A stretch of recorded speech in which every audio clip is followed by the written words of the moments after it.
Okay, so let's go for the poem.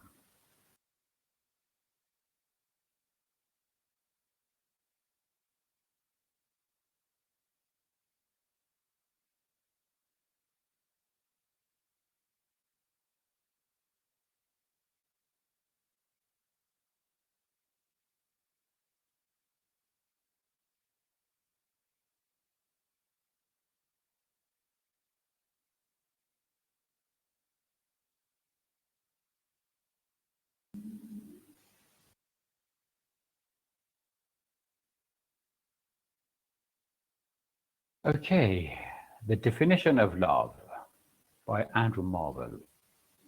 My love is of a birth as rare as 'tis for object strange and high. It was begotten by despair upon impossibility. So tell me your ideas about this part of the poem. We should go down to the end of the poem gradually, yes?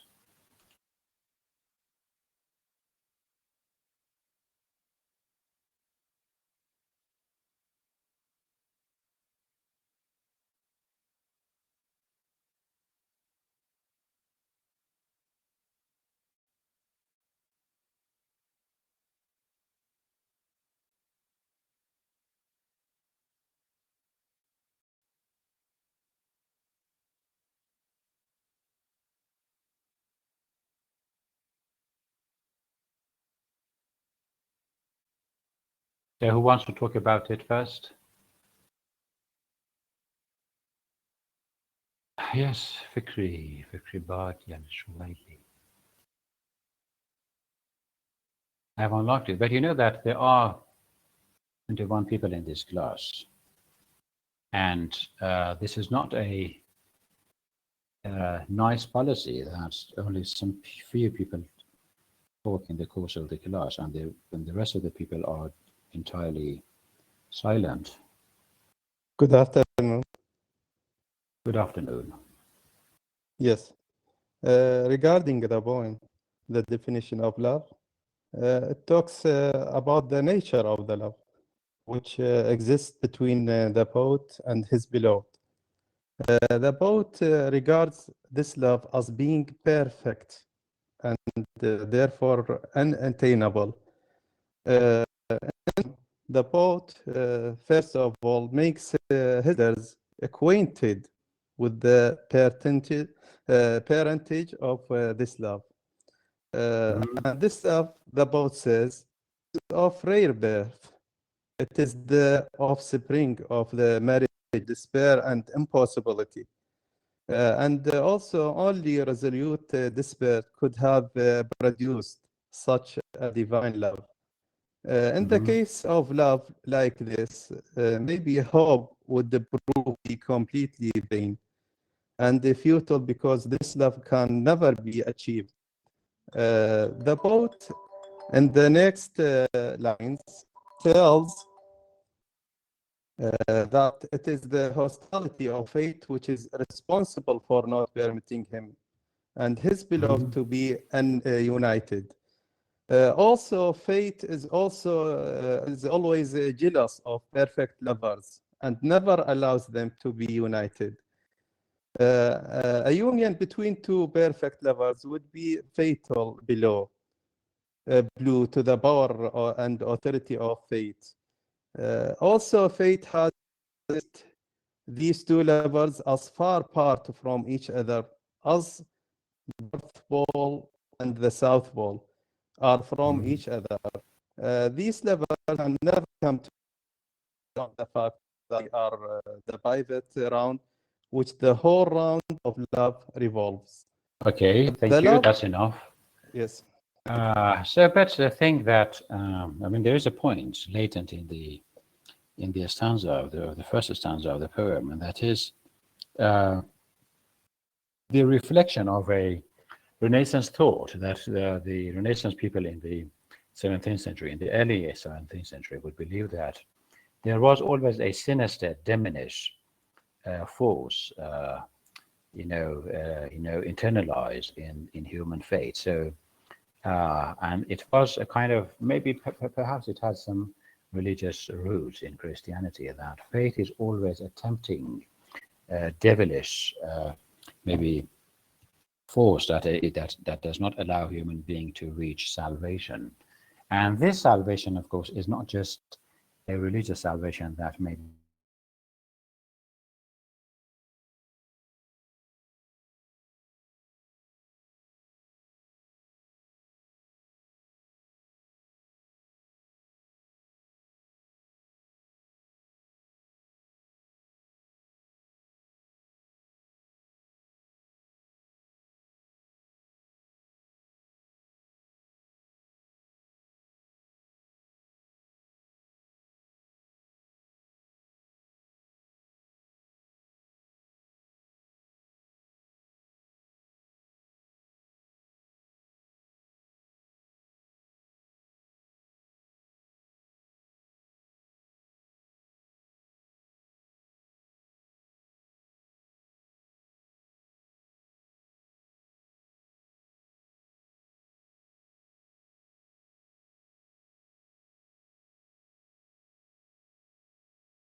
Related to that Platonic idea that would examine the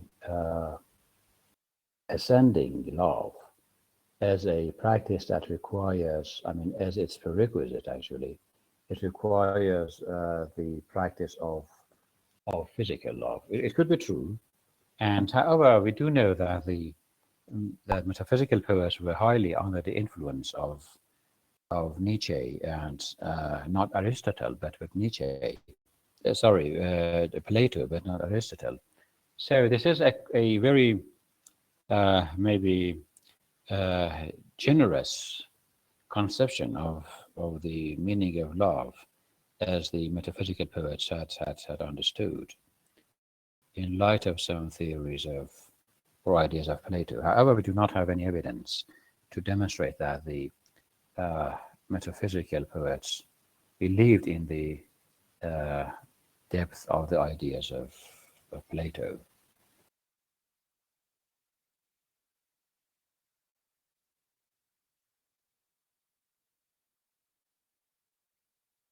Okay, yes, and here the poet says that the magnanimous despair and the powerful, mighty despair is a very a strong impediment that may stand in the way of the realization of their love, and it is an agent that can defeat hope. So hope is always defeated, I mean, as it says, in confrontation with despair or hopelessness.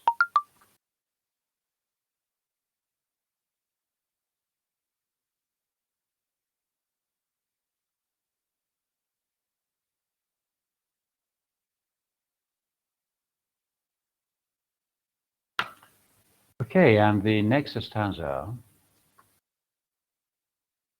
And yet I quickly might arrive where my extended soul is fixed, but fate as iron wedges drive and always crowds itself betwixt. So what is, again, it's a complaint of the power and interference of despair and fate, of course. So fate and despair are two impeding elements that do not want or do not allow the lovers to be united.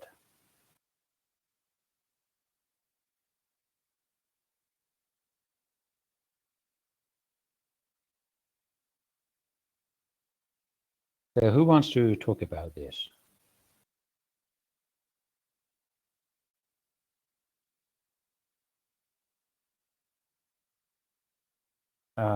Yes, Safa and then Zahra Hudan.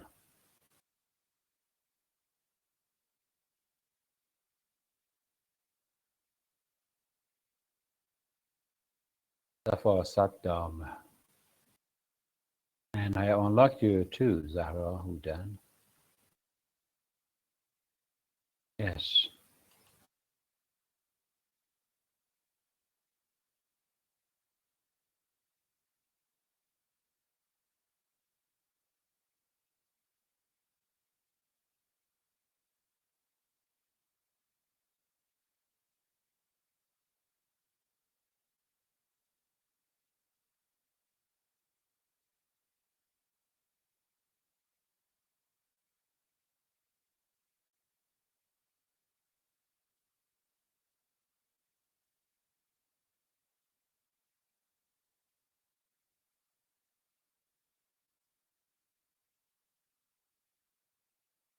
I can't hear you.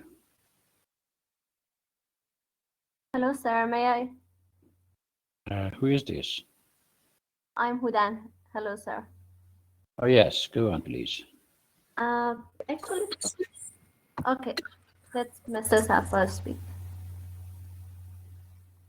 So, well, that's fine.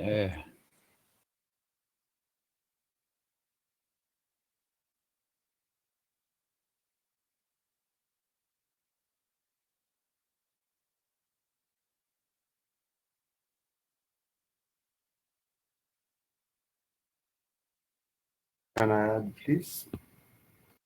Yes. Yes, Doctor. Actually, I see that this stanza look like divided for two parts. The first part is include the two lines. The poet give us the expression that the lover have the power, and the other part, the other two lines, it's look like related to the destiny or to the fact, so that he want to tell us that he have the power in the two premium lines. Then in the other lines, the destiny always prevent the lover to achieve or to reach or approach their target. Yeah, this is from my side. Over to you. Thank you. Okay. Yes. Thank you. And Udan, would you please?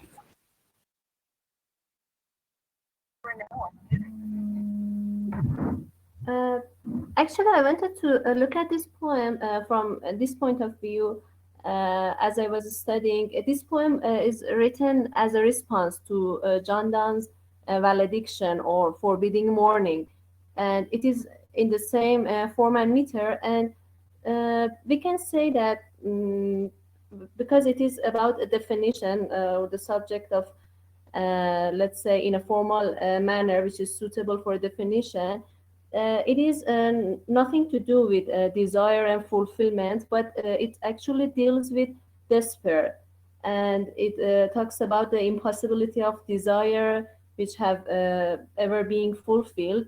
And if you want to understand the whole gist of this poem, we can say it is talking about the unity of souls of lovers, which is impossible, actually. And it says that fate and despair controls the world of love, and it prevents this unity of souls. And actually, here the, let's say, the beloved is matched by the lover's despair, which is a kind of paradox we can see here, which you spoke about magnanimous. But here about the later stanza that you read, we can say that again the unity of the souls is not available to man, and with this claim we can say that it is a sign of imperfection. And here when in line 10, for example, he uses the words extended and fixed, he's saying that let's say the soul of the lovers is described as extended and fixed. And actually it suggests that this desire for union and stability, but again the whole image, which we can say there is a kind of allusion to John Donne's conceits, which he had, for example, when he spoke about the expansion of gold and the pair of compasses, which all claim this unity of souls of lovers. And this unity is actually impossible because it always keeps the lovers separate, and the lovers are somehow distant as two poles of the compasses. And we can say that this whole world of love somehow is rounding around it. And well, if we want to unite these two worlds, we cannot. It is impossible. It will never reach each other. And actually, from this stanza, I can go to the next stanza if you want, but this was my point of view up to here. Okay, yes, and the fate actually is again the overwhelming condition that does not allow the lovers to unite. So this is the continuity of that stanza that we read before, and here the fourth stanza. For fate with jealous eye does see two perfect loves, nor let them close their union would her ruin be, and her tyrannic power depose. So what is the poet talking here about? What is the tyranny and what is the perfect love.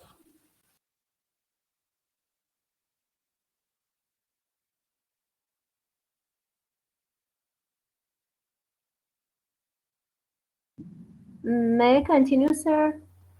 Yes.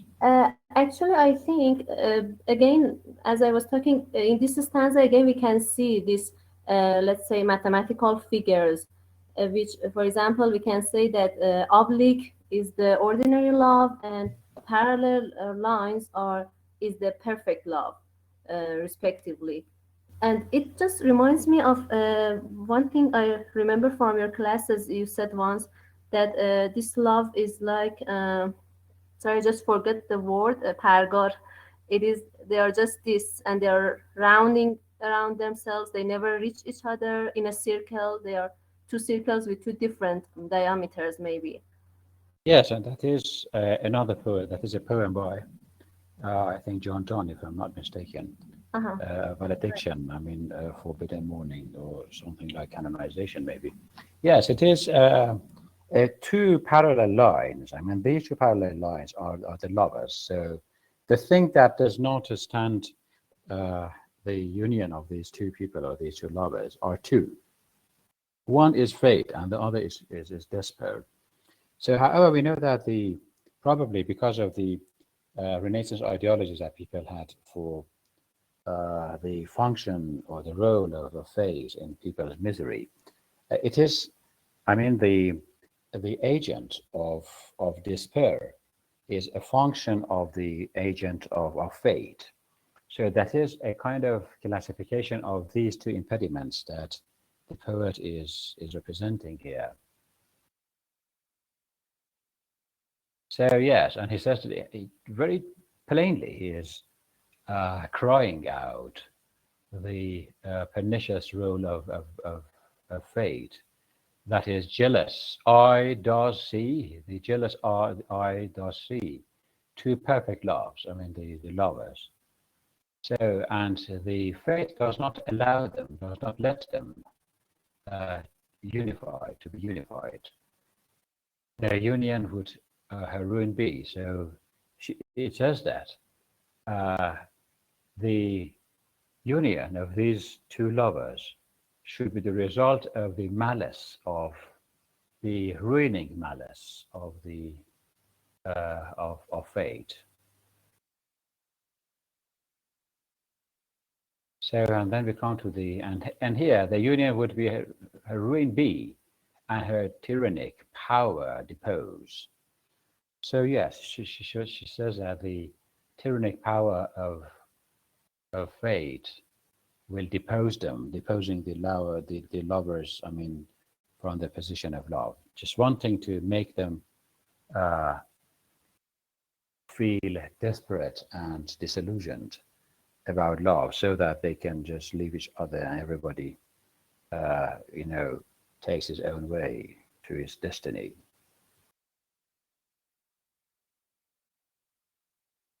Okay, the next paragraph, and therefore her decrees of steel us, as the distant poles have placed, though love's whole world on us doth wheel, not by themselves to be embraced. What does it mean? Could you explain?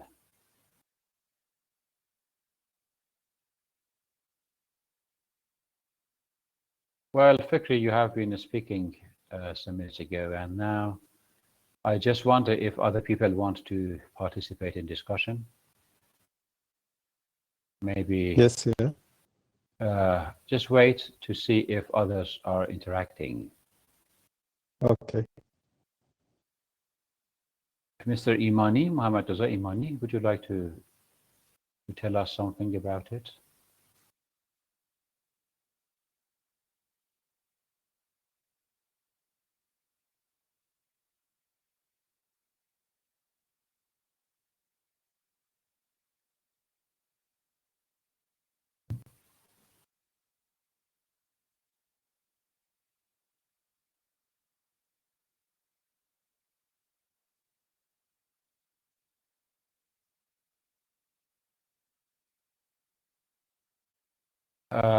Zahra Muhammad, let's see if your microphone works.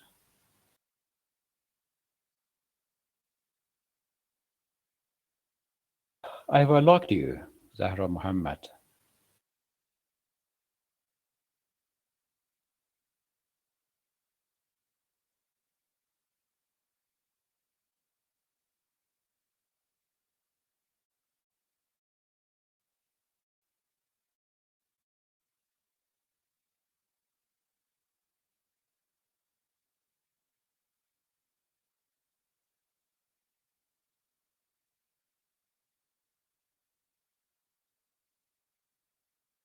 Okay.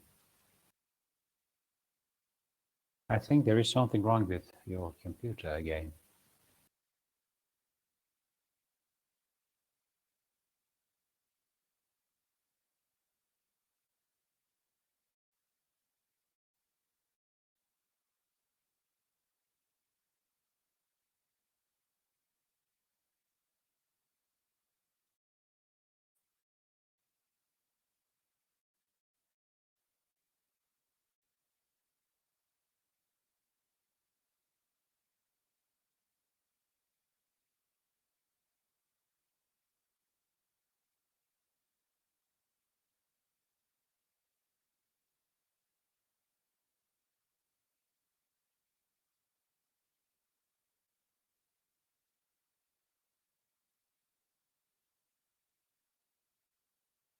So we don't hear you, I'm afraid.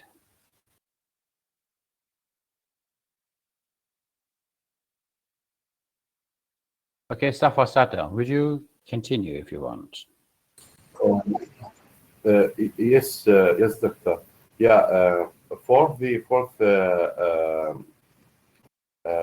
line, I see that the poet, like, as he mentioned earlier, about his theory, physical theory about the two poles that couldn't come together.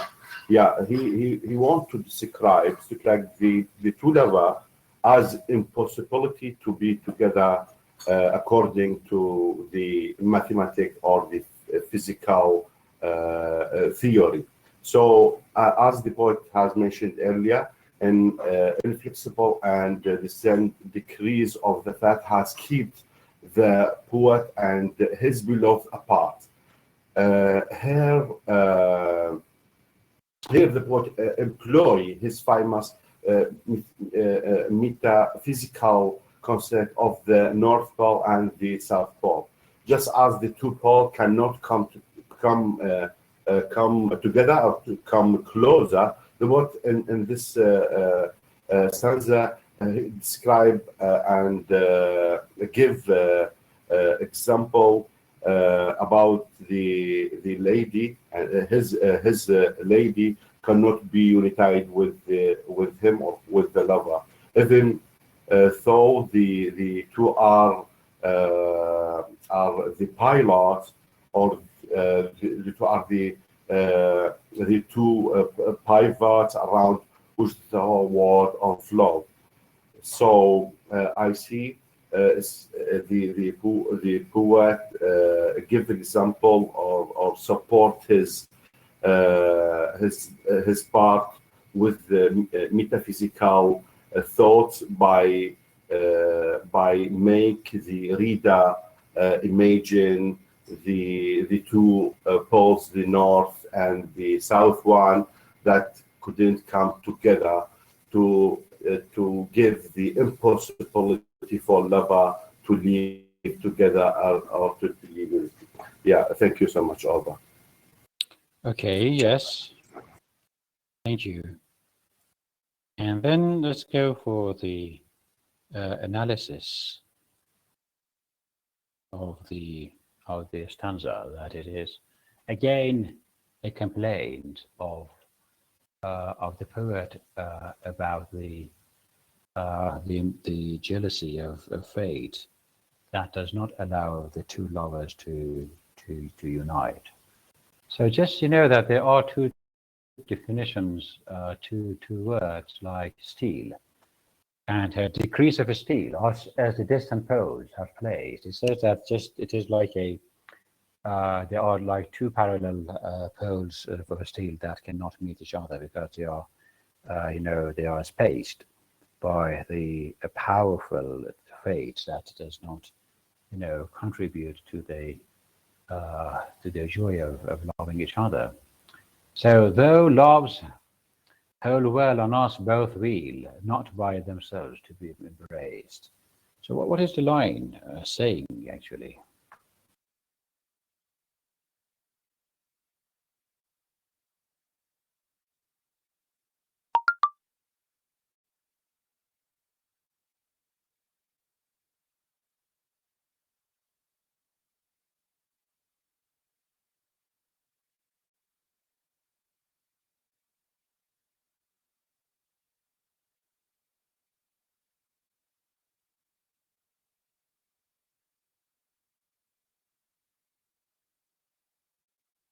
Yes, exactly. This is the impossibility of, uh, of intimacy that is like a wheel of the world, just like they are under the wheel of the world, the firmament of the world. That is just like a force impeding them to unite. Yes, that's right.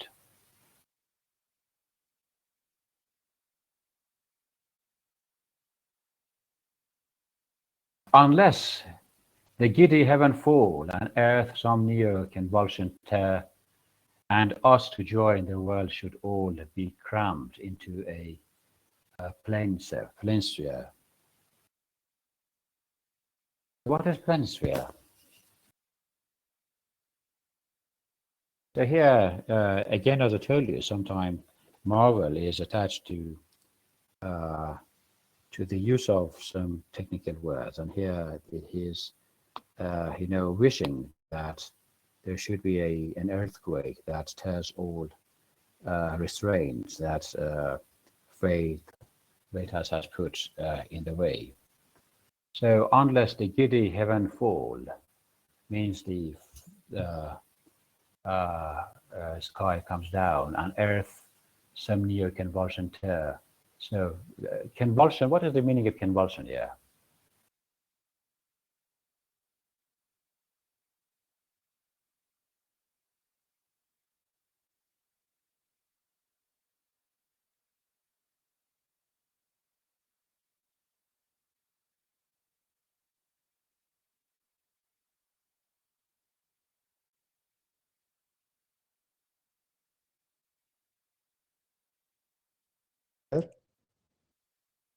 So what is convulsion? He says that the only condition that may give rise to the possibility of their union is the falling of the sky, means the sky and all the stars come down to the earth.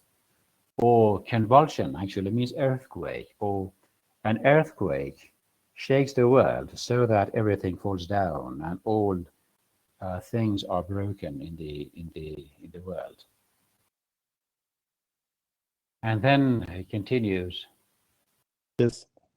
and us to join, the world should all be crammed into a planisphere. Planisphere means a plane sphere, actually. This is a two-word combination. A plane or planning, that comes from plane, sphere. It means that the world is changed from its global form into a flat surface.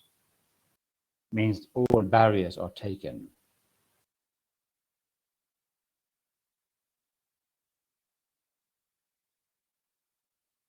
Yes, it could be true that when it becomes, a flat surface, definitely the surface that is flat has two ends, one the lover and the other the beloved. So they do not need to be, they do not need to provide all conditions for them in the best way to unite it.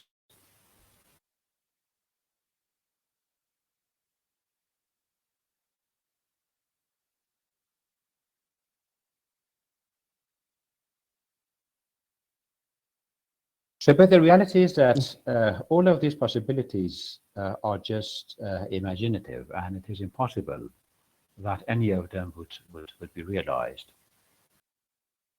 So they will remain all the time like two parallel lines that will never meet. Although their love is perfect, it is not sufficient for them. They say that although we are perfect lovers, there are always some barriers that may want maliciously to provide us with, or to prevent us actually from being together all the time. So what about the closing stanza? As lion so loves, oblique may well themselves in every angle greet, but ours so truly parallel, though infinite, can never meet. So he says that two lines, always two lines that are just close to each other. Finally, they may meet somewhere. But our love is a perfect one, and we are just like two lines that are totally parallel. If the lines are not parallel, if one of them is a bit deviated towards the other, finally they will meet somewhere. But if the deviation is not going to function and the lines are absolutely parallel to each other, finally they should not think about any hope for union, because they will not meet ever. Therefore the love which us doth bind, but fate so envious debars, is the conjunction of the mind and an opposition of the stars. So he says that although although fate is standing in the way of our love, in our unification, and it is impossible for us to defeat him because it is so almighty that we cannot defeat him, we can imagine ourselves in mind as two unified people who have been, experiencing maybe some suffering, and now the suffering is lifted and we are together forever. So this is finally the closing spiritual imagination that the poet offers in order to make us sympathize with him, that okay, although you do not meet ever because of the parallel directions you are going, and of course the we can say effective interference of fate, you should be hopeful that you have yourself, you can imagine yourself in intimacy with your lover, because it is possible for you to expect this conjunction of love, as it says, conjunction of mind in your heart, if it is not physically and externally possible.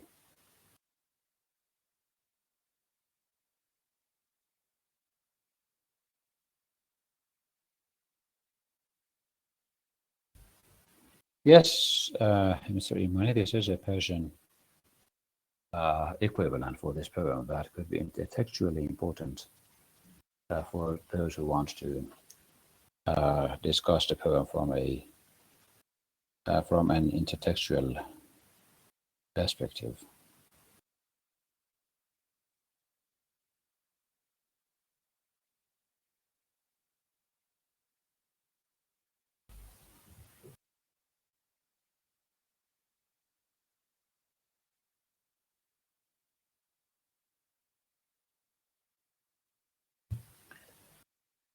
Okay. Yes.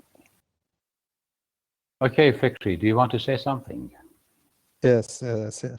If you excuse me. Yes, that's fine. I think, go on. yes, okay. I think there is a use of conceit or imagination in the poem. And when the poet says his love can be achieved only if three conditions are fulfilled. The first one is patience must cross. What is the And, first one? I didn't hear you. Yeah, Yes. sorry.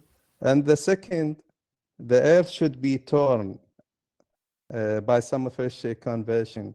And the third, the whole world should be projected to a planet. As these three conditions are possible to fulfill, the lovers cannot be united. So, the two lovers or the loves between them can be no can sorry, the loves between him and his beloved to the parallel lines which can never meet, and also apply in all geometrical angles. In the same way, only the of girls, adults, lovers can be satisfied. The two lines of the poem contain a metaphysical imagination, or what we call it conceit. Yes, what we talked about conceit before, and I told you that conceit was a very common rhetoric technique that metaphysical poets employed in all poetry. So, however, John Donne and Andrew Marvell are quite famous for employing conceit in their poetry. And that is, yeah, not surprising that Howe's conceit could be, for instance, the conceit of parallel lines, or the conceit of decree. I mean, the iron and steel decrees of fate could be enriching, elements in the poem, making you enjoy a wide range of interpretations of the poem.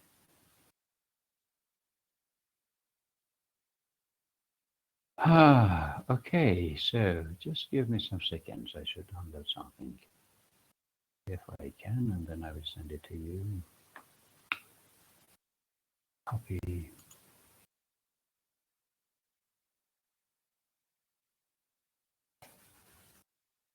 Sorry.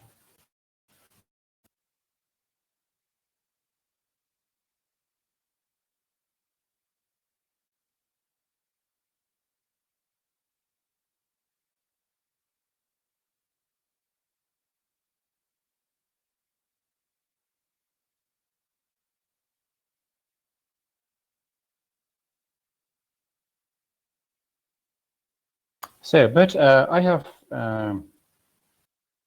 found some intertextual, maybe, grounds in the poem. So, for instance, the idea of oblique and parallel lines is not the innovation of Andrew Marvell. Before him, two important poets of England, especially Philip Massenger and Sir Philip Sidney, had used this image too. So that is evidence that probably Andrew Marvell was well acquainted with the classical productions of his predecessors like Sidney and Massenger and Shakespeare and so on. So that idea of the conceit of parallel and oblique lines was intertextually known maybe by Andrew Marvell. We do not have any evidence for this, but it is possible that he had enjoyed reading Sidney and Massenger and the early Renaissance poets of England.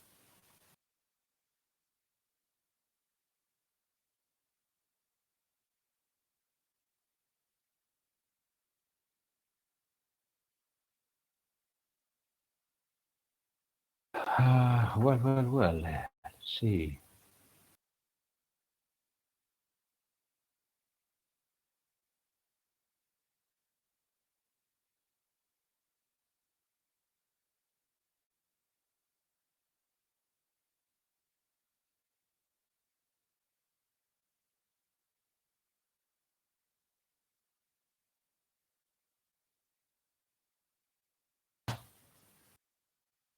Okay, I just wonder if you do have any questions, or is there anything that you want to add? I decided to give you only one poem by Andrew Marvell because I know that probably you have read most of his poems in your other courses or in your BA. However, The Definition of Love is a poem that is not found on the syllabi sometimes in Iran. So I just wanted you to be I mean, the first students recently who read and analyze it. I mean, the definition of poem, definition of love, does not sound to be a very successful poem. However, well, nowadays at least, it is not considered a successful poem. But the European mind usually looks for the undermined or unacknowledged, or at least less acknowledged works, and we should follow, I mean, this procedure to enrich our understanding of poetry, not just only through the greatest, achievements of poets, but by minor poets and their achievements too.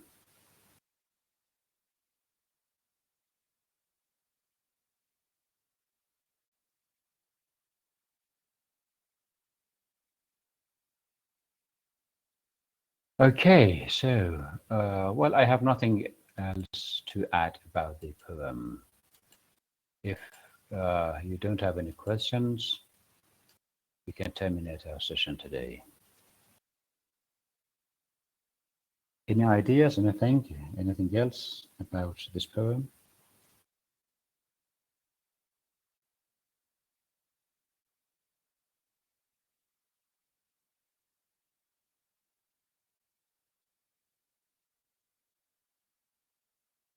Okay, Muhammad, Mona, Zahra, all of you were silent today, and Huwaida, I expected you to speak, all of you, but for the next session, please check your computers to see if you can connect to the audio or not. I need your interactions because this is a timetable actually based, class that should be organized very, very well.